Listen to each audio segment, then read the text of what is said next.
2 दिन क्लास नहीं हुई थी। आप लोग आए भी होंगे, मैंने नोटिस भी डाला था, आपने देखा होगा। नहीं भी देखा है तो कोई इश्यू नहीं है, आज हम क्लास को स्टार्ट करेंगे। लास्ट क्लास जो हमने ली थी वेडनेसडे को हमने जो कंप्लीट इमेजेस वाला चैप्टर था वो कंप्लीट कर दिया था और हमने वेन डायग्राम की शुरुआत की।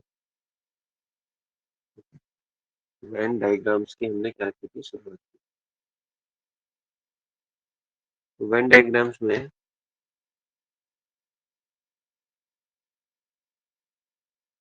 हम पढ़ते हैं कि जो स्टेटमेंट दिया गया है वेन डायग्राम में हम जो पढ़ते हैं वो हम ये पढ़ते हैं कि जो हमें इमेज दी गई है, जैसे ये दी गई या ये दी गई है, इन दोनों में से या ये जितनी भी दी गई सारी, ये इमेज किस सेंटेंस को या किस स्टेटमेंट को रिप्रेजेंट करेगी, ये किस स्टेटमेंट को रिप्रेजेंट करेंगे।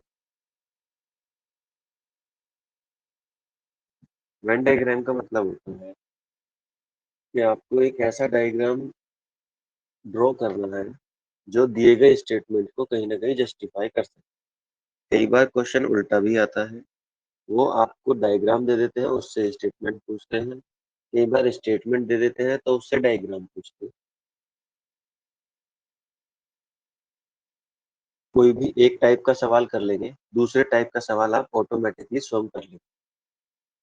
तो इसमें बेसिक बात जो है वो यही है, वेन डायग्राम में आपको स्टेटमेंट दी जाती है, उस स्टेटमेंट के बेस पे आपको देखना होता है कि कौन सा डायग्राम उसको जस्टिफाई कर रहा है। जो डायग्राम उसको जस्टिफाई करेगा वही आपका क्या हो जाता है, आंसर हो जाता है। जो डायग्राम आपका जस्टिफाई करता है वही क्या हो जाता है, आपका आंसर हो जाता है। जैसे आपको स्क्रीन पर ये सारे डायग्राम विजिबल हैं। अगर सारे डायग्राम विजिबल हैं तो देखिए मैं एक स्टेटमेंट लिख के देता हूँ जैसे एग्जाम में आपको वही। जैसे उन्होंने लिखा कि बताइए ऐसा डायग्राम कौन सा है जो डॉक्टर्स, इंजीनियर्स और लॉयर, इंजीनियर्स और लॉयर्स को रिप्रेजेंट करेगा। ऐसा वेन डायग्राम आप हमें बताइए। हेलो जी, उसने तो हमें बता दिया कि डॉक्टर्स, इंजीनियर, लॉयर्स के बारे में हमें बताइए कि कौन सा डायग्राम सुने। अब देखिए जहां तक मैं समझता हूँ, जो डॉक्टर होता है, जो इंजीनियर होता है और जो लॉयर होता है, ये तीनों डॉक्टर बनने के लिए एमबीबीएस करनी है, इंजीनियर करने के लिए बीटेक करनी है और लॉयर बनने के लिए आपको एलएलबी करनी है। ये तीनों अलग अलग कैटेगरी में फॉल होने वाले लोग। और अगर मैं बिल्कुल स्पेसिफिक आपको बात बताऊं तो स्पेसिफिक बात ये है कि ये तीनों ही कहीं ना कहीं डिफरेंट डिफरेंट कहीं ना कहीं प्रोफेशन। जो डॉक्टर है वो इंजीनियर नहीं है, जो इंजीनियर है वो लॉयर नहीं है, जो लॉयर है वो डॉक्टर नहीं है। इस तरीके से मैं कह सकता हूँ कि अगर कोई अस्पताल में काम कर रहा है और वहां पर मरीजों को देख रहा है तो मैं ये नहीं कह सकता कि लॉयर है। मैं ये कहूंगा कि मरीजों को देखने वाला बंदा डॉक्टर। मैं कोर्ट में गया मैं कोर्ट में गया वहां पर किसी लॉयर को गया और लॉयर मेरे लिए जाके कोर्ट में कहीं ना कहीं बहस कर रहा है या कहीं ना कहीं मेरे को रिप्रेजेंट कर रहा है, मेरी एडवोकेसी कर रहा है। और वहां जाके मैं कहूँ देखो मेरा डॉक्टर मेरे लिए केस लड़ रहा है, तो ये ठीक नहीं है। तो अगर इन शॉर्ट में आपसे कहूँ कि डॉक्टर एक अलग प्रोफेशन है, इंजीनियर एक अलग प्रोफेशन है, लॉयर एक अलग प्रोफेशन है। इन दोनों का आपस में, तीनों का आपस में कोई संबंध नहीं है। तो आप देखेंगे हमको वेन डायग्राम बनाना पड़ेगा तीनों का अलग, यानी कि ये ए, ये बी और ये सी। यानी कि इनमें से कोई सा भी एक डॉक्टर को रिप्रेजेंट करेगा, कोई भी एक इंजीनियर को रिप्रेजेंट करेगा, कोई भी एक लॉयर को रिप्रेजेंट, क्योंकि तीनों अपने आप में अलग हैं। तो तीनों का जो डायग्राम है वो तीनों का कैसा बनेगा, अलग बनेगा। उसमें कोई भी संबंध नहीं रहेगा, उनका आपस में कोई भी संबंध नहीं रहेगा। ठीक है, मेरी बात समझ में आई शबनम आपको?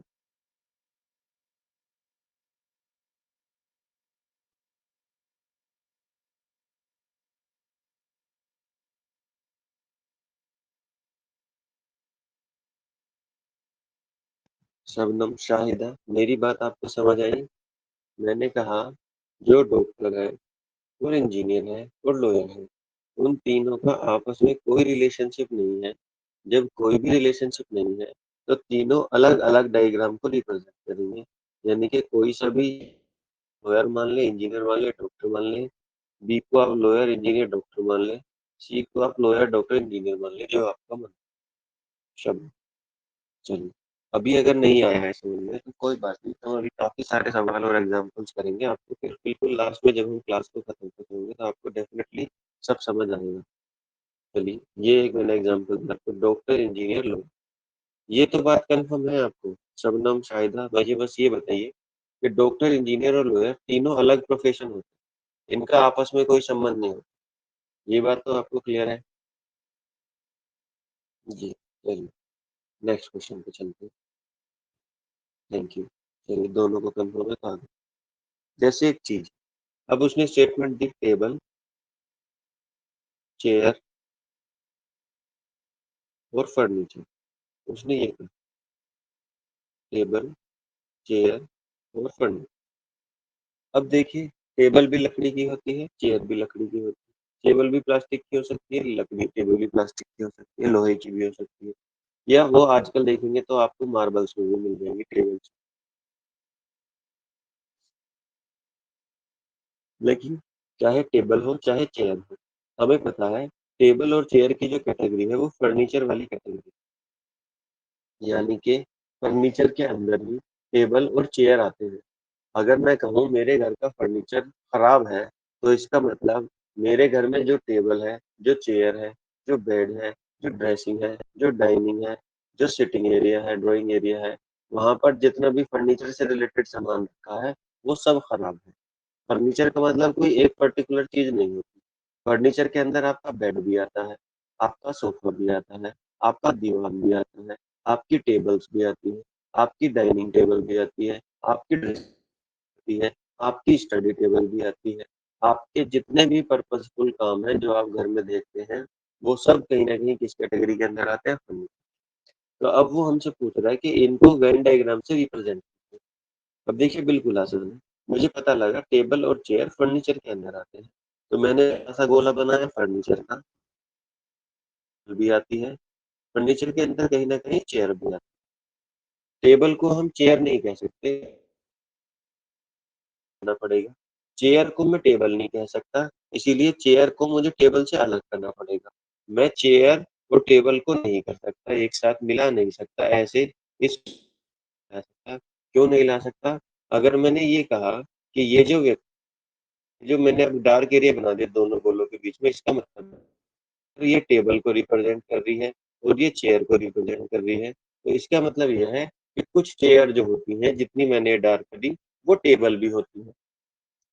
हालांकि आपने बहुत वीडियो देखी होगी जिसमें चेयर को टेबल में कन्वर्ट कर देते हैं, लेकिन जनरल बात करेंगे तो जो टेबल है कहलाई जाती, और जो चेयर है वो कभी टेबल नहीं कहलाई जाती। यानी कि इनका आपस में कोई संबंध नहीं होता। जब इनका आपस में कोई संबंध नहीं होता, तो हमें इन दोनों को अलग रखना पड़ेगा। टेबल को अलग रखना पड़ेगा, चेयर को अलग रखना पड़ेगा। टेबल और चेयर अलग होंगी, फर्नीचर टेबल और चेयर दोनों अंदर आती हैं। फर्नीचर के को कौन कवर करेगा? फर्नीचर। तो ये जो सी ब्रैकेट है, ये पूरा पूरा जो है रिप्रेजेंट कर रहा है फर्नीचर को, और ए और बी किसको रिप्रेजेंट कर रहे हैं? टेबल और चेयर को। तो इस तरीके से वेन डायग्राम में आप दी जाती है, उस स्टेटमेंट को पढ़ के आपको फिगर बतानी होती है। तो टेबल, चेयर और फर्नीचर को रिप्रेजेंट करने वाली फिगर है फिगर 3। इसका मतलब है ये जो सी है बड़ा गोला, ये कहीं ना कहीं किसको? फर्नीचर को। क्या होते हैं? टेबल और चेयर। यानी ये फर्नीचर की कैटेगरी में कौन कौन होता है? चेयर।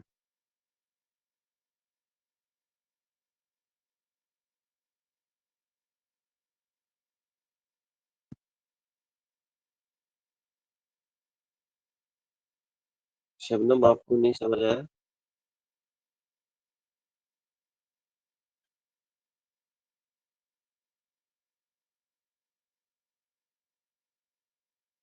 चलिए, और देखते हैं, एक और देखते हैं। जैसे उसने पूछा कि बताइए कौन सा वेन डायग्राम ऐसा है जो मेल्स को, फादर को और ब्रदर को रिप्रेजेंट करेगा। कौन सा ऐसा डायग्राम है जो मेल्स को, फादर्स को और ब्रदर्स को रिप्रेजेंट करेगा? तो देखिए मैं बनाता हूँ, आपको मैं समझाता हूँ, आप बिल्कुल मेरे तरीके से समझिए। आपको अपने मन में यस और नो का आंसर देते रहना, आपको समझ आ जाएगा कि हाँ सर सही है या नहीं। आप मुझे बताइए, जो फादर है और ब्रदर है, ये बात कि ये दोनों ही मेल होंगे। यदि मैं किसी को फादर या मैं किसी को ब्रदर कह रहा हूँ, या आप किसी को फादर या ब्रदर कह रहे हैं, तो ये बात तो निश्चित है कि वो है। तो मेल है तो इसका मतलब ये फादर और ब्रदर कहीं न कहीं किस कैटेगरी में आएँगे? मेल की कैटेगरी में। तो ये जो बड़ा-सा गोला है मैंने बनाया है, ये किसको रिप्रेजेंट कर रहा है भाई? मेल्स को। अब मेल्स के अंदर देखिए, अब मैं आपको थोड़ा-सा लॉजिक अगर 2 गोले तो इसका मतलब है कि उनका आपस में कोई संबंध नहीं है, ठीक है? यदि गोले ऐसे हल्के से काटे हुए हैं, तो इसका मतलब है कि जो ए है, जैसे मैंने कह दिया ए और ये कह दिया बी, तो ये जो दोनों एरिया है इसका मतलब है इसमें ए भी शामिल है और बी भी शामिल है। यानी कि जो ए है वो बी भी है और जो बी है वो ए भी है। लेकिन ये जो बचा हुआ एरिया रह गया, ये सिर्फ ए का है। ये जो बचा हुआ एरिया है ये सिर्फ बी का है। ठीक है? इनमें संबंध होता है अगर ये दोनों आपस में काट दें, तो जितने एरिया को काटते हैं उसका मतलब उसमें ए भी शामिल है, बी भी शामिल है। एक और देख लीजिए। ये किस तरीके से बनता है, जैसे ये बना ए और बी, इसमें ए और बी शामिल है, इसमें बी और सी शामिल है, लेकिन ए आपस में कोई संबंध नहीं है। ठीक है? ए और बी में भी संबंध है, बी और सी में भी संबंध है, लेकिन ए और सी में आपस में कोई संबंध नहीं। ये बात आपको समझ में एक और रिप्रेजेंटेशन है वो और बना दो। ये ए है और यदि मैं इसके ऊपर बी बना दूं, तो इसका मतलब वो सारे बी हैं। बी के ऊपर भी एक गोला बना दो, तो जितने भी बी हैं वो सी हैं, जितने भी बी हैं वो सी हैं। यानी कि जितने ए हैं और जितने बी हैं वो सब सी हैं, और जब जितने ए बी हैं सी हैं, तो जितने ए हैं वो भी सी भी हों।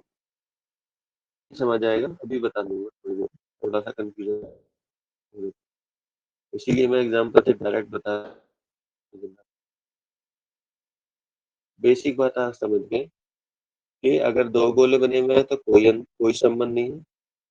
अगर बीच में यहाँ कटिंग हो रखी है तो दोनों में इतना संबंध है, ये है खाली होता है, यानी कि इनका खुद का। अब बताया जो फादर है ब्रदर है, मैंने बना दिया भाई, ये फादर के लिए बना दिया क्योंकि मेल है फादर तो इसी के अंदर आएगा, और ब्रदर भी मेल है तो इसी के अंदर आएगा। भाई मैंने कहा फादर और ब्रदर ये दोनों अलग होते हैं, भाई जो फादर है वो ब्रदर नहीं है, जो ब्रदर है वो फादर नहीं है। अब फादर और ब्रदर है लेकिन ये दोनों है तो मेल ही, तो ये किसके अंदर आएंगे? मेल कैटेगरी के अंदर है। ये किसके अंदर आ गए? मेल कैटेगरी के अंदर, फादर भी और ब्रदर भी। लेकिन ये दोनों फादर और ब्रदर अलग अलग नहीं रहेंगे। अलग अलग क्यों नहीं रहेंगे अब आप समझिए। क्योंकि आप अपने फादर को देखो, आपके जो फादर हैं क्या वो किसी के भाई हैं? आपका आंसर आएगा यस, हाँ वो किसी के भाई हैं, ब्रदर तो है किसी।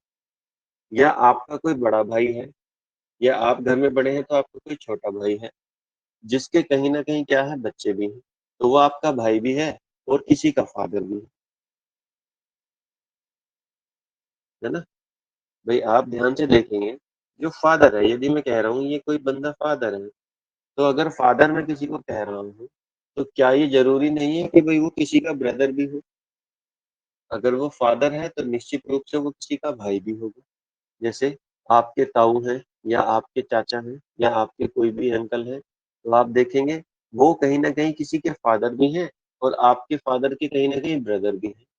तो ऐसे ही आपका जो ब्रदर है उसकी शादी हो गई है, उसके बच्चे भी हैं, तो वो कहीं न कहीं किसी का फादर भी है, समझे? आप सिस्टर हैं, आप हो सकता है किसी की मदर भी हो, या हो सकता है जो आपके यहाँ रहते हैं जैसे आपकी मदर है, तो वो किसी की सिस्टर भी है। तो यानी कि ब्रदर और फादर दोनों एक चीज़ एक दोनों से अलग नहीं हो सकती। लेकिन मैं ये नहीं कह सकता कि भाई मैं ये नहीं कह सकता कि ये जितने भी फादर हैं वो जरूर किसी के ब्रदर होंगे, ऐसा नहीं कह सकता। आप समझिए मेरी बात, मैं कह रहा हूँ कि कोई किसी का फादर है, ये जरूरी नहीं है कि उसके कोई ब्रदर, वो किसी का ब्रदर भी हो सकता है वो अपना अकेला ही लड़का हो उस परिवार में। तो हम हमेशा सकते कि जो फादर है वो जरूर किसी का ब्रदर होगा, ऐसा जरूरी नहीं है हमेशा। ऐसा होता है कि जो फादर होता है वो ब्रदर भी होता है किसी का। तो लेकिन मैं ये नहीं कह सकता कि जो सारे फादर हैं वो सारे के सारे किसी के ब्रदर होते हैं, ऐसा संभव नहीं है। हो सकता है वो परिवार में अकेला ही हो, तो वो फादर तो बनिए लेकिन किसी का ब्रदर नहीं बन पाए। ऐसे ही माय डियर, आप आगे देखिए, जैसे आपका भाई है, हो सकता है उसकी अभी शादी ना हुई हो, वो फादर ना बना हो। तो इसी तरीके से जो सारे भाई हैं, जरूरी नहीं कि वो फादर ही हो। तो माय डियर, मैं ये एरिया लेके चलना पड़ेगा इस तरीके, जैसे अगर ये फादर को डिनोट कर रहा है और ये ब्रदर को डिनोट कर रहा है, तो मैं कह सकता हूँ कि कुछ तो ऐसे हैं जो सिर्फ भाई हैं, कुछ ऐसे हैं जो सिर्फ फादर हैं, लेकिन कुछ लोग, जो ये बीच वाला पार्ट है, वो लोग ऐसे हैं जो ब्रदर भी हैं और किसी के फादर भी हैं, ब्रदर भी है और फादर भी है। तो ये तो रिप्रेजेंट करेगा इसको। तो हमने जो गरीब बनाई ये वाली इमेज, ये गलत थी, हमें सही बनानी पड़ेगी। मैं कह रहा हूँ ये फादर को डिनोट कर रहा है और इसको ही काटते हुए मुझे बनाना पड़ेगा ब्रदर, क्योंकि जो किसी के ब्रदर भी हैं, और ये जो एरिया है ये शो करेगा कि कुछ फादर ब्रदर भी है और कुछ ब्रदर फादर भी है। और क्योंकि फादर और ब्रदर दोनों मेल कैटेगरी में आते हैं, तो ये दोनों अंदर आएंगे किसके, मेल कैटेगरी के अंदर। बताइए, क्या आपको मेरी बात समझ में आई या कोई कंफ्यूजन क्रिएट?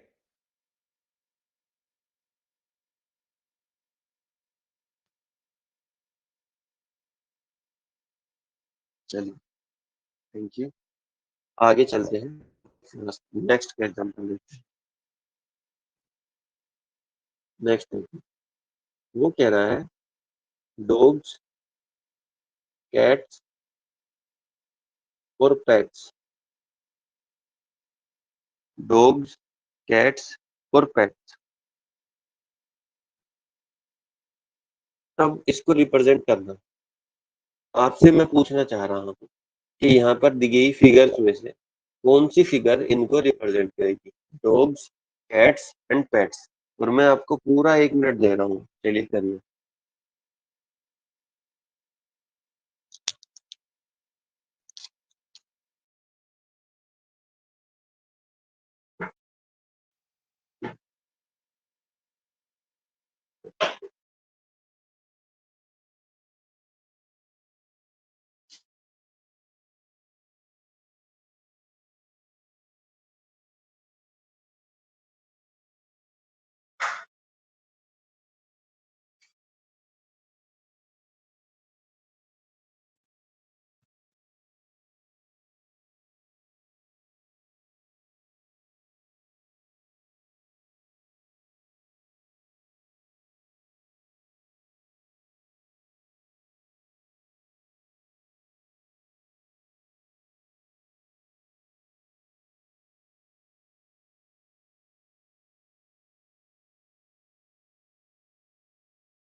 शाहिदा का आंसर आया फिगर 3।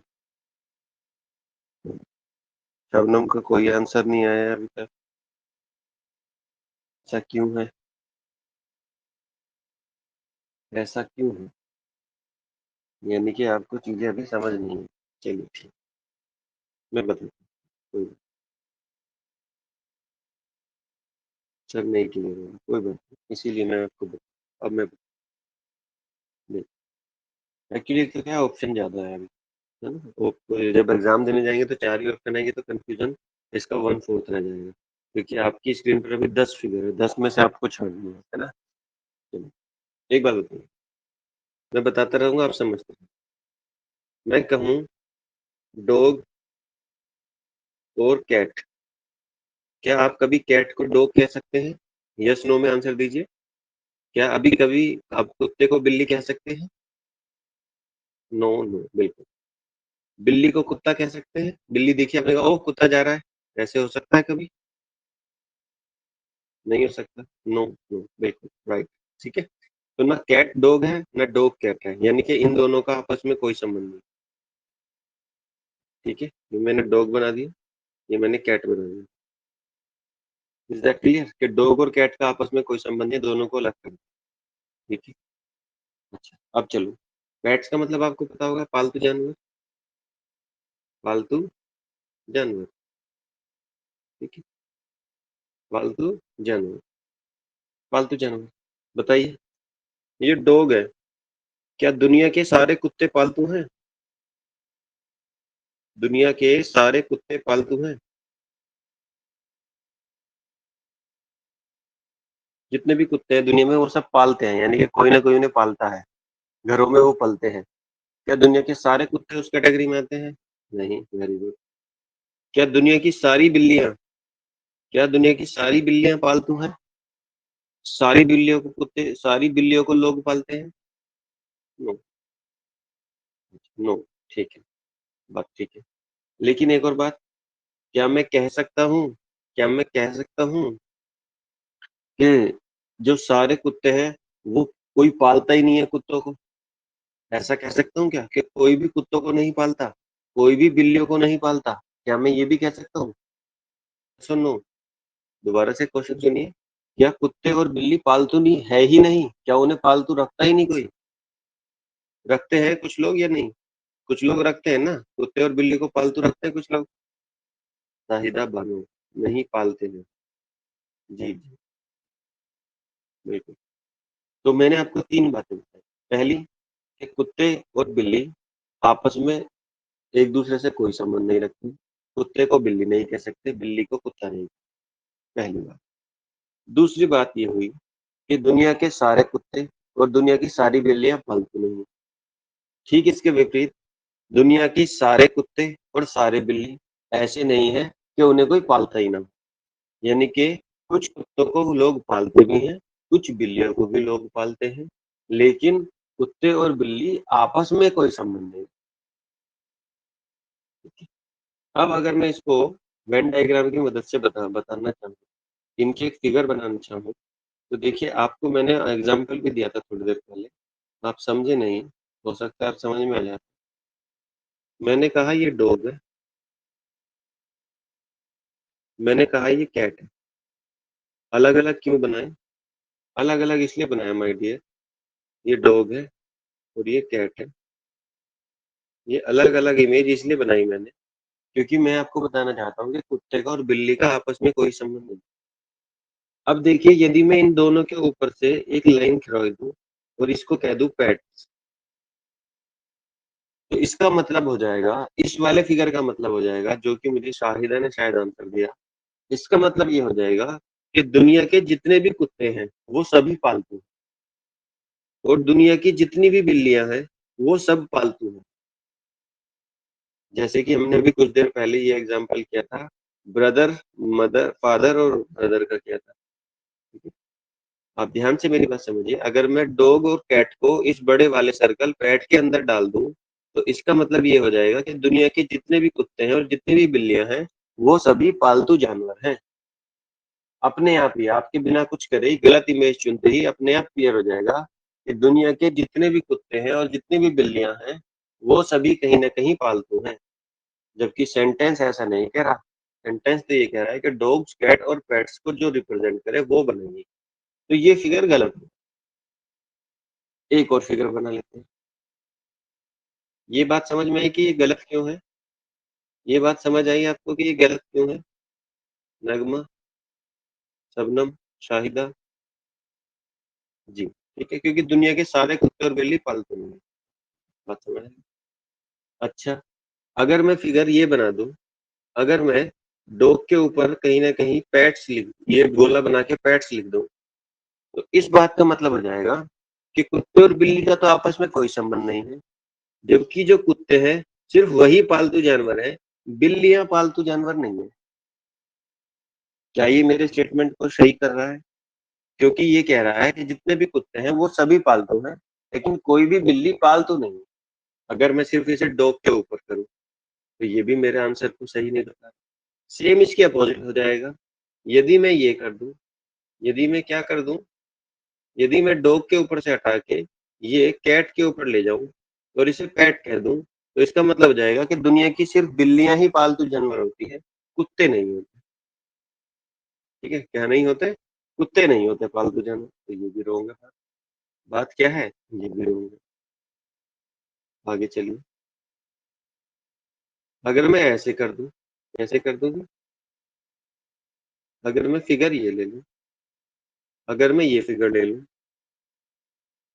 भाई ये डॉग है, ये कैट है, ये पेट है। ठीक है, अब देखिए ये सवाल गलत क्यों हो गया। अब देखिए, अब आपको समझना होगा, टेक्निकल बात समझनी होगी। दूसरा बनाता हूँ, थोड़ा सा बड़ा करके बनाता हूँ, ताकि आपको अच्छे समझ आए।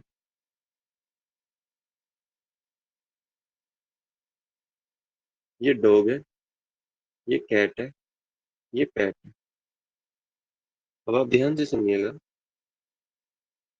देखिए, ये वाला जो एरिया है, क्योंकि ये डॉग में भी है और पेट में भी है, ये वाला एरिया जो मैंने लाइन बनाई, तो इसका मतलब है कुछ कुत्ते पालतू होते हैं। हाँ जी, बिल्कुल सही है, कोई दिक्कत नहीं, कोई समस्या नहीं। और किसी को तो रिप्रेजेंट नहीं कर रहा है ये नंबर, क्योंकि ये क्या कह रहा है कि कुछ डॉग हैं और उन्हें पेट भी कहते हैं। हाँ जी, बिल्कुल सही बात। ये बात बिल्कुल सही। अच्छा, यहाँ जाओ। ये कह रहा है कुछ जो पेट है वो कैट भी है, यानी कि कुछ पालतू जानवर जो है वो बिल्ली भी है। आप कहोगे हाँ जी बिल्कुल, ये बात भी सही है, क्योंकि ये यहाँ से कट कर रहा है, हमारी बात सही हो रही है कि भाई कैट भी पालतू जानवर होती है कुछ, और डॉग भी कुछ पालतू जानवर होते हैं। ये जो बचा हुआ एरिया है, ये जो बचा हुआ एरिया, ये बता रहा है कि डॉग ही होते हैं बस, वो ना वो पालतू होते हैं ना जंगली होते हैं, डॉग होते हैं। लेकिन जैसे ही मैं ऊपर वाले एरिया में गया, मैंने देखा यहाँ पर ये कह रहा है कुछ डैग डॉग, कुछ डॉग जो है वो कैट भी होती है। ये गलत हो गया, ये नहीं बना सकते हम। क्यों नहीं बना सकते? क्योंकि डॉग जो है वो कैट नहीं हो सकती, और कैट जो है वो डॉग नहीं हो सकती, तो ये इमेज भी हमारी गलत हो गई, यही गलत हो गई। इसको पढ़ने की जरूरत ही नहीं है, इस वाले एरिया को जो हमें अभी करना था, जो हमें अभी करना था। ये वाला जो एरिया, ये वाला एरिया रिप्रेजेंट किसको करेगा, ये आप सब, क्योंकि देखिए तीनों गोलों का पार्ट है, ये पैट का भी पार्ट है, ये कैट का भी, डॉग का भी पार्ट है। तो इसका मतलब ये जो एरिया है ये बताता है कि कुछ कुत्ते और बिल्लियां, कुछ कुत्ते जो है वो बिल्लियां भी हैं और वो पालतू जानवर भी हैं। जो कुछ, या ऐसे कर लीजिए, कुछ पालतू जानवर हैं जो कुत्ते भी हैं बिल्ली भी है, या इस तरीके से कर लीजिए, कुछ बिल्लियां हैं जो डॉग भी हैं और पालतू जानवर भी हैं। तो ये बात सरासर गलत हो जाती है, क्योंकि डॉग और कैट का आपस में कोई संबंध नहीं है, तो इसीलिए ये फिगर भी गलत है।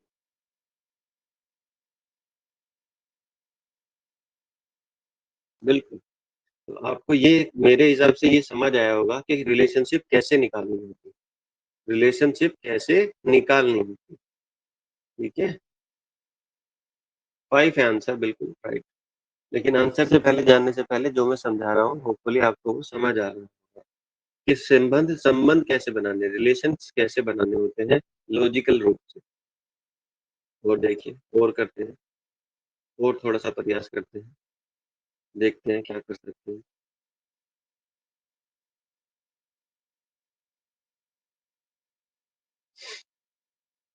जैसे एक आंसर है, तो आपने बनाया कि ये डॉग है,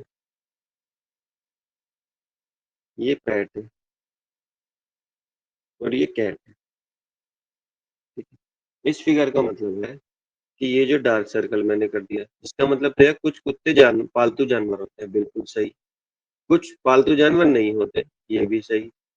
लेकिन कैट को अलग बना दिया तो इससे ये तो बात सही होगी कि कुत्ते बिल्लियां नहीं होते, बिल्कुल सही। लेकिन ये बात गलत हो गई कि बिल्लियां कुछ पालतू भी होती हैं। बिल्लियों का संबंध भी पालतू से बनाना पड़ेगा। तो इसको रिप्रेजेंट करने के लिए जो सबसे अच्छी फिगर है हमारे पास, जो हमारे पास सबसे अच्छी फिगर है डियर, वो क्या है हमारे पास सबसे अच्छी फिगर? वो है ऑप्शन 5। वो कैसे रिप्रेजेंट कर रही है? मैंने कहा, उसने देखो एबीसी लिखा है, इसमें क्या लिखा है? एबीसी। वो ये नहीं कह रहा कि इसमें डॉग क्या है, कैट क्या है, पैट क्या है।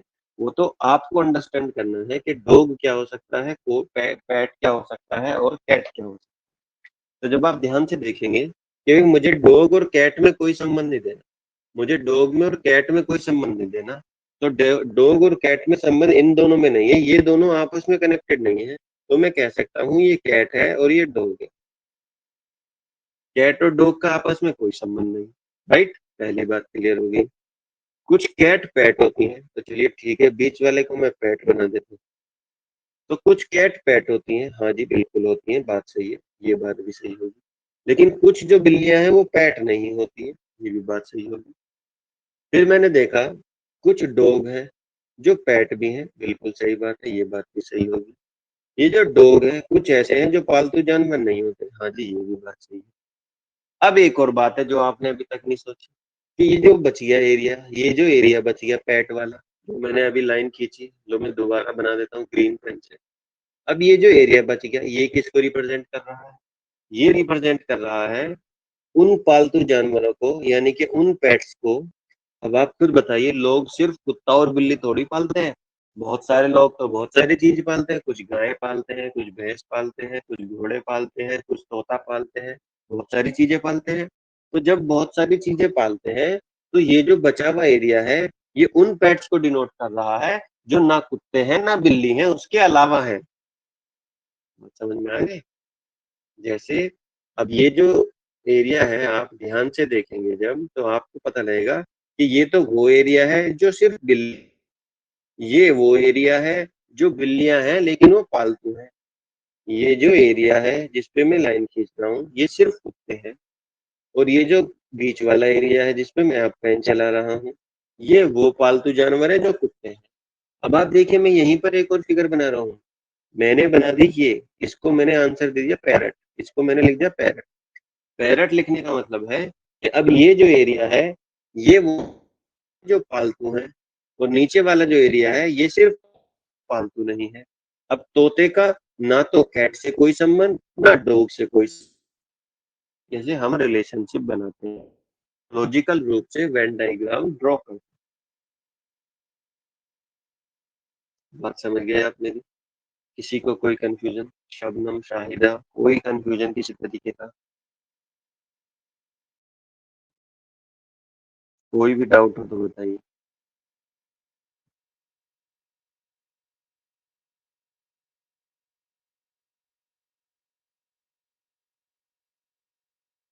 अच्छा, ओके, एक और सवाल कर लेते हैं। क्या है सवाल? बहुत अच्छा सवाल है।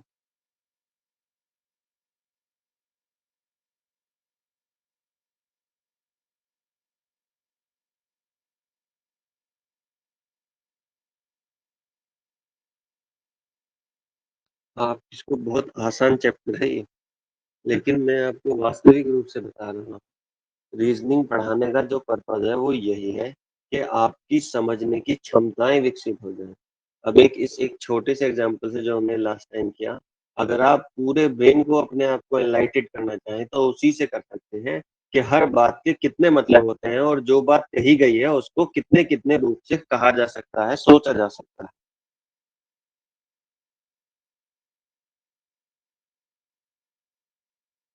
चलिए एक और मैं आपको देता हूँ, आसान है, आप इसे करेंगे देखिए।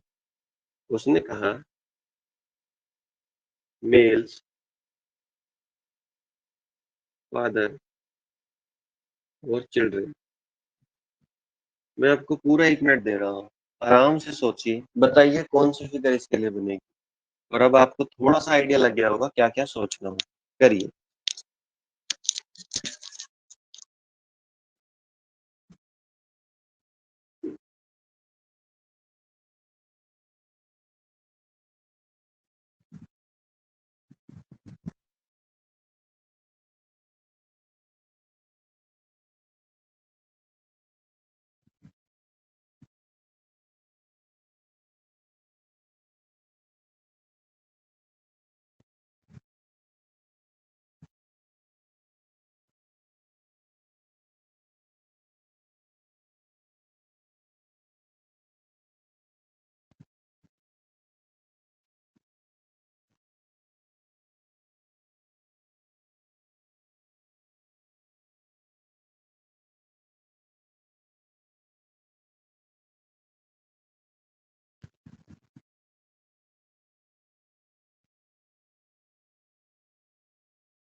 शबनम ने आंसर दिया 2, शाहिदा ने 9, शबनम ने यस सर 9, 9 फिगर का आंसर दिया। आंसर आपका सही है, फिगर 9 ही बनेगी, बिल्कुल। I congratulate you on your best efforts. Thank you so much for not proving me wrong. चलिए देखिए, धीरे-धीरे ऐसे ही अंडरस्टैंडिंग बनती है, कभी भी एक बार में नहीं बनती। आपने जब पहला या दूसरा क्वेश्चन किया होगा तो आपको बिल्कुल चीज़ें समझ नहीं आ रही होंगी, लेकिन अब आपको थोड़ा-सा अंडरस्टैंडिंग मेरे हिसाब से बनी है और आपने जो सोच के इसको बनाया है, वो ये बनाया है कि जो फादर है, वो तो निश्चित रूप से मेल ही है। यानी कि फादर जो है वो मेल के अंदर है, ये तो निश्चित है कि फादर तो मेल ही है, इसमें तो कोई डाउट ही नहीं है। लेकिन चिल्ड्रन कह रहा हूँ मैं किसी को, चिल्ड्रन का मतलब होता है छोटे बच्चे, छोटे बच्चे। अगर वो बच्चे छोटे हैं, तो वो फादर नहीं हो सकते कभी। यानी कि चिल्ड्रन का फादर से कोई रिलेशनशिप नहीं है। अच्छा, लेकिन क्या चिल्ड्रन मेल हो सकते हैं? क्या चिल्ड्रन मेल हो सकते हैं? हाँ जी, चिल्ड्रन का जेंडर नहीं होता, पहली बात तो मैं आपको बता दूँ। लेकिन चिल्ड्रन मेल भी होते हैं और फीमेल भी। यानी कि चिल्ड्रन के लिए आप ही शी यूज़ ना करें या इट यूज़ करें, वो चल जाता है। लेकिन चिल्ड्रन की कैटेगरी मेल की भी होती है, फीमेल की भी होती है। लेकिन यदि मैं इसके अंदर चिल्ड्रन को बना दूं मेल के, तो इसका मतलब हो जाएगा कि सारे चिल्ड्रन मेल ही हैं, फीमेल चिल्ड्रन है ही नहीं। यदि मैं इस चिल्ड्रन को बाहर बना दूं, तो इसका मतलब हो जाएगा जो चिल्ड्रन है वो मेल नहीं होते। ये भी गलत है।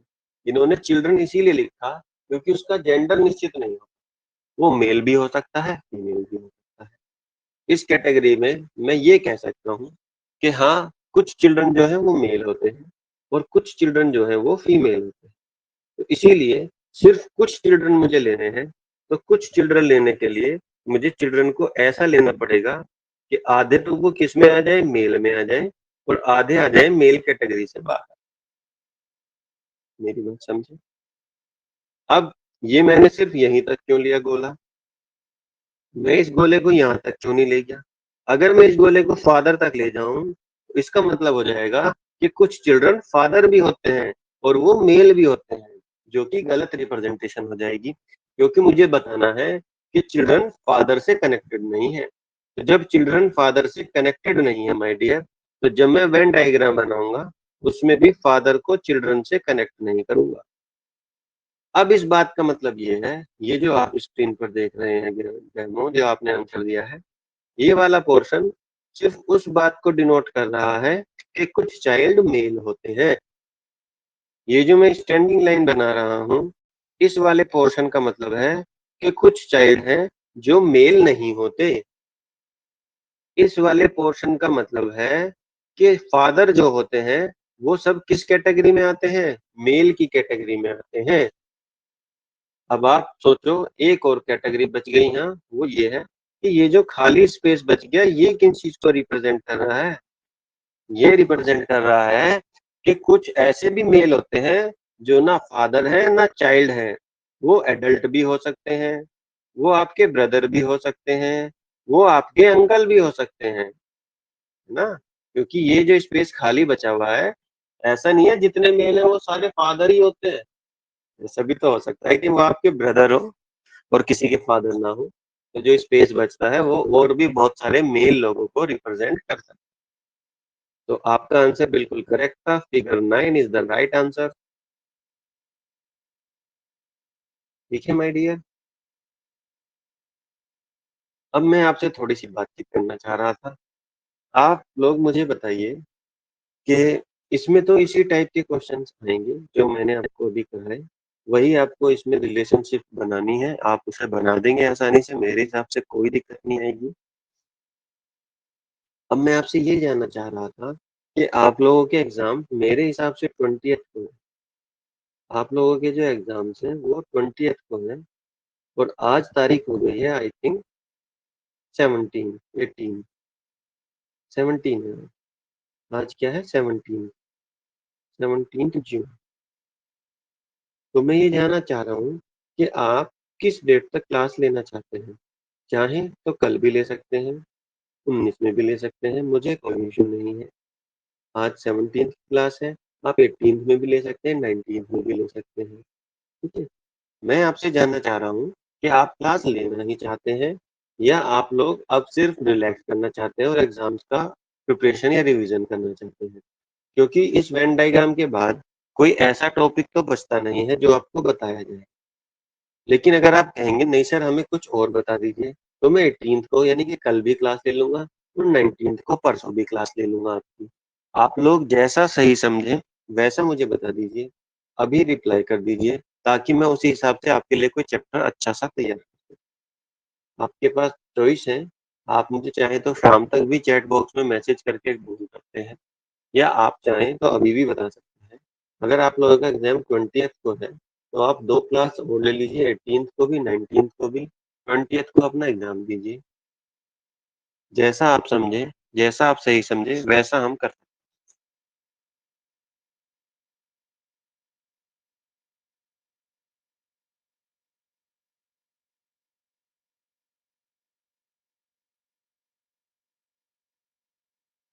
21 को एग्जाम है।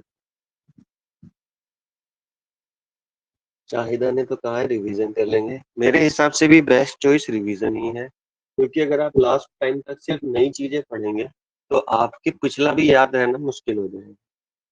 शबनम आप बताइए, आप अगर चाहेंगे तो मैं क्लास ले लूँ। ठीक है, आपका रिप्लाई नहीं आया अभी। आप चाहेंगे तो हम क्लास ले लेंगे रिवीजन। चलिए ठीक है, रिवीजन कर लीजिए आप, अच्छे से कीजिए, आराम से एग्जाम दीजिए, जो भी कुछ मैंने पढ़ाया वो ध्यान से आप देखिए, समझिए, उसे कोशिश कीजिए, या जिसने भी आपको पढ़ाया उसे भी अच्छे से समझिए, रिवीजन कीजिए, ज्यादा से ज्यादा चीजों को याद करिए। और मेरी 20th के बाद भी आप दोनों का स्पेशली शाहिदा एंड शबनम, अगर आप दोनों का कोई भी ऐसा पेपर है या जिसकी आप तैयारी कर रहे हैं और उसमें आपको किसी चैप्टर के लिए रीजनिंग को फिर से पढ़ना है, तो आप लोग फिर से ज्वाइन कीजिएगा, कोई इशू नहीं है, फीस की कोई इशू नहीं है। आप लोगों का कोई एग्जाम हो, आप लोग पढ़ना चाह रहे हैं किसी और चीज के लिए, या कोई टॉपिक्स है जो आपको समझना है, आपको किसी ने कहा था आपका कोई एग्जाम है उसमें डिफरेंट टॉपिक्स आना है, आप मुझे स्टेट मैसेज करिएगा या मैं सर से कह दूंगा, वो आपको आप उन्हें ग्रुप में मैसेज कर दीजिएगा। आपकी जो नई रीजनिंग की क्लास चलेगी या जो डिटेल्ड हम वीडियो बनाएंगे आगे चल के, ये क्या है, ये कंसोलिडेटेड है। आप इसको डिटेल्ड में मत समझिए, ये कंसोलिडेटेड है क्योंकि आपको बहुत कम समय में बहुत सारी चीजें पढ़ानी, इसीलिए मैंने ज्यादातर चीजों के आपके डाउट क्लियर करने का प्रयास किया। और यदि आप किसी और बैच में भी पढ़ना चाहें या 20 के बाद कोई मैं अगर पढ़ाता हूँ बैच उसमें आप शामिल होना चाहें, जो भी कोई बात होगी, फीस का कोई इशू नहीं है। आप लोग उसमें स्वागत है आपका, आपका उसमें इस्तकबाल है। आप आइए, ज्वाइन कीजिए, कोई इशू। अभी आप पढ़ लीजिए, लेकिन एक चैप्टर मुझे आपको पढ़ाना है, वो मैथ वाले सर का है, वो मुझे पढ़ाना है आपको, पाई चार्ट वाला। आपका मैथ वाला चैप्टर है, होपफुली वो या तो मैं आज शाम को आपको 6 बजे लूंगा, ठीक है, कोशिश करूंगा आज शाम को 6 बजे ले लूँ, क्योंकि जो सर का मैथ का टाइमिंग है उसी टाइमिंग पे मैं आपका ले लूँ, अगर पॉसिबल हुआ तो। अदरवाइज आप देखिएगा, आप अपने एग्जाम की तैयारी करते रहिए, कोई इशू नहीं। आप दोनों मैथ की क्लास में हैं या और आप भी हैं ना? हाँ, ये शाहिदा बिल्कुल कम टाइम था, उसमें भी हमने बहुत सारी चीजें कवर की, बहुत सारा मैक्सिमम चीजें सिंपल अंडरस्टैंडिंग से। मैं कॉम्प्लिकेटेड स्टडी नहीं चाहता कभी भी। अपनी लाइफ में मेरा ये नियम रहा है कि मैं कभी भी कॉम्प्लिकेटेड चीजें नहीं पढ़ाता, ना पढ़ कॉम्प्लिकेटेड चीजें जब तक सिंपल ना हो तब तक उनको पढ़ाना और पढ़ना दोनों बेकार है। आप कोई चीज पढ़ने लगो जिसमें आपको उसकी अंडरस्टैंडिंग से आप ग्रो नहीं हो रहे, तो मेरे हिसाब से वो पढ़ना पढ़ाना दोनों बेकार हो। किसी भी चीज के पढ़ने से आपके अंदर डेवलपमेंट होना चाहिए। ठीक है, एक लास्ट सवाल कर लेते हैं जाते जाते, ठीक है, और उसके बाद हम अगला और एक और करेंगे, वो आपके एग्जाम्स के बाद। चलिए, engineer, human being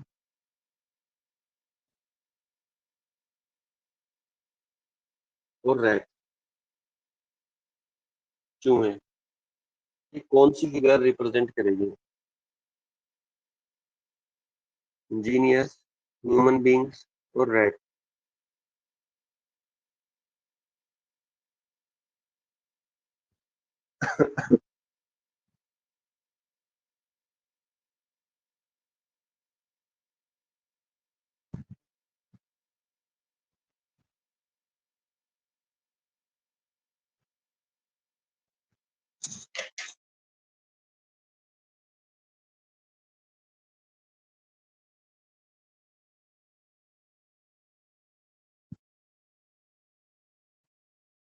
figure 7 is the answer. शायद 10 नहीं है। क्यों नहीं, मैं बताऊँ। अगर आप कह रहे हो एक ऐसी फिगर है, तो आप ध्यान से देखिए। आप कह रहे हो ये इंजीनियर है, ये ह्यूमन बीइंग है और ये रैट है। रैट अलग क्यों है? क्योंकि रैट ना तो इंजीनियर है ना ह्यूमन। बात समझ में आ गई? अब इंजीनियर है ह्यूमन में टकरा हुआ है। आप कह रहे हो कुछ इंजीनियर ह्यूमन होते हैं और कुछ इंजीनियर एलियन होते हैं। बताओ, एलियन देखे हैं आपने कभी? अब तो यही कह रहे हो ना, कुछ इंजीनियर ह्यूमन है, ये वाला पार्ट तो आपने सही कर दिया कि कुछ इंजीनियर जो है वो ह्यूमन होते हैं, बिल्कुल सही बात। लेकिन आप कह रहे हो ये जो बाकी बचे इंजीनियर है ये ह्यूमन नहीं है, ये नासा से आए हैं, नासा ने मंगल ग्रह से मंगवाया है इनको, ये एलियन है, ये ह्यूमन नहीं है। मैं सही तो कह रहा हूँ? बिल्कुल सिंपल लॉजिक था कि जितने भी इंजीनियर होंगे वो सब ह्यूमन बीइंग होंगे, जितने भी इंजीनियर्स होंगे वो सब ह्यूमन बीइंग। यानी कि यदि ये इंजीनियर को रिप्रेजेंट कर रहा है तो ह्यूमन बीइंग के ही,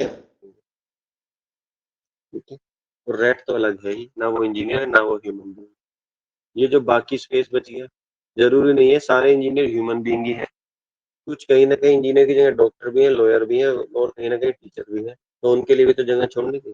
तो सारे को कवर नहीं करेगा, तो इंजीनियर ह्यूमन बीइंग होते हैं सारे।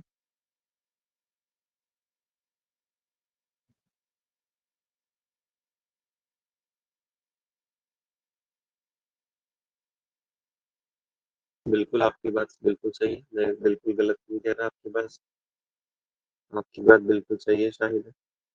आप कह रहे हो, ये ह्यूमन है और ये इंजीनियर है।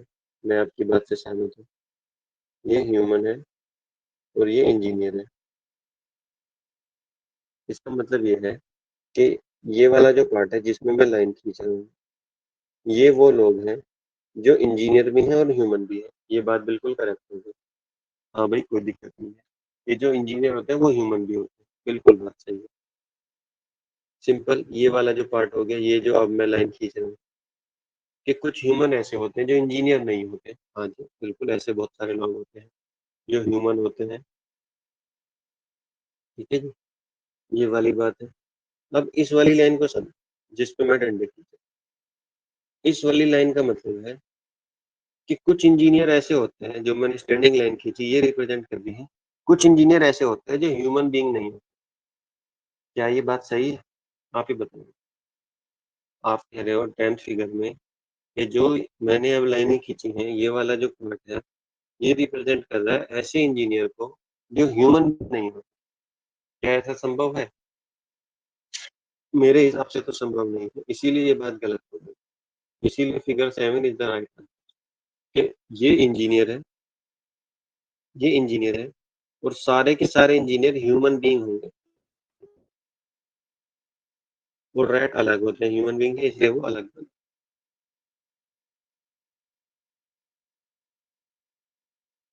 7 इसका। Thank you my dear. आज की ये आखिरी क्लास है। देखते हैं नेक्स्ट किस क्लास में आपसे मिलने का मौका मिलेगा। आप लोग बहुत अच्छा लाइफ में तरक्की करें, बहुत अच्छे से आपका एग्जाम जाए, बहुत पीसफुल माइंड से आपको एग्जाम देना है। बहुत जरूरी नहीं है कि आप एग्जाम में देने जाएं सब कुछ आपको आता हो। ऐसा कभी भी नहीं होता कि एग्जाम में सब कुछ आपको आता होगा। लेकिन यदि आपने अपने ब्रेन को थोड़ा सा भी पीस ऑफ माइंड पे रखा, एक्टिव पूरा रखना है 100%, लेकिन जल्दबाजी में नहीं रखना, उसको काम रखना है बिल्कुल शांत। तो जब आप उसे बिल्कुल शांत रखेंगे, तो हो सकता है आप 10 से 12 क्वेश्चन एक्स्ट्रा कर रहे हैं, क्योंकि आपको कोई घबराहट नहीं हो रही। आपके पास एक एनालिटिकल पावर है, एक प्रॉब्लम सॉल्विंग की स्किल है आपके अंदर। अब आप चीजों को पढ़ के उनके डिफरेंट डिफरेंट मीनिंग निकाल सकते हैं। तो जब आप क्वेश्चन को पढ़ रहे हैं, ऐसा हो सकता है कि पहली बार में आपको जो चीज समझ में आई वो आपके लिए ठीक ना हो सकता है जब आप उसे दोबारा पढ़े या तिबारा पढ़े तो आपको वो बहुत अच्छे से एक आइडिया दे कि अच्छा ये पूछना चाह रहे हैं। तो जब आपकी समझ विकसित होगी, वो तभी होगी जब आपका माइंड बिल्कुल पीस पे होगा, बिल्कुल काम होगा और आप कोई टेंशन नहीं ले रहे। एग्जाम तो सभी लोग देंगे, उनमें से पास वही होगा जिसका अपने ब्रेन पे कंट्रोल होता है। और यही वो चाहता है एग्जामिनर आपसे कि आप अपने ब्रेन पर कंट्रोल रखते हैं या नहीं। इसीलिए वो डिफरेंट डिफरेंट टाइप के क्वेश्चंस आपको देता है। तो होपफुली मैंने आपको अच्छे से पढ़ाने का प्रयास किया। फिर भी यदि कोई गलती या कोई मिस्टेक गई हो पढ़ाते वक़्त या कोई गलत बात निकल गई हो, तो उसके लिए वी आर वेरी सॉरी। आप लोग अच्छे से पढ़िए, मन लगा के पढ़िए और अपना ध्यान रखिए और अच्छे से स्टडी करते रहें। कोई भी हेल्प की कभी भी ज़रूरत है, आप सर को बोल सकते हैं मैसेज में, या ये कोर्स ऐसे ही लाइव रहेगा, आप इसमें आगे चैट मैसेज में भी मुझे बता सकते हैं। आपकी क्वेरी रिज़ॉल्व की जाएगी। कोई भी नया कोर्स या नया प्रपोज़ल आपको कोई करना हो, math, science, English, reasoning, GS, computer, कोई भी टाइप का आपको एग्ज़ाम देना है, उन सब की प्रिपरेशन आपको यहाँ मिलेगी। आप उसे कर सकते हैं, पढ़ सकते हैं, लोगों से बता सकते हैं, जैसा आपको सही लगे। अभी आप फ़िलहाल अपनी स्टडी पे ध्यान दीजिए और एग्ज़ाम्स के बाद देखते हैं, कोई क्लास रख लेंगे, आपका एक्सपीरियंस शेयर करेंगे, पूछेंगे आपसे कैसा हुआ। तो तब तक के लिए मेरी तरफ से आपको खुदा हाफिज़, बाय बाय, टेक केयर, नमस्कार, मिलेंगे आपसे फिर।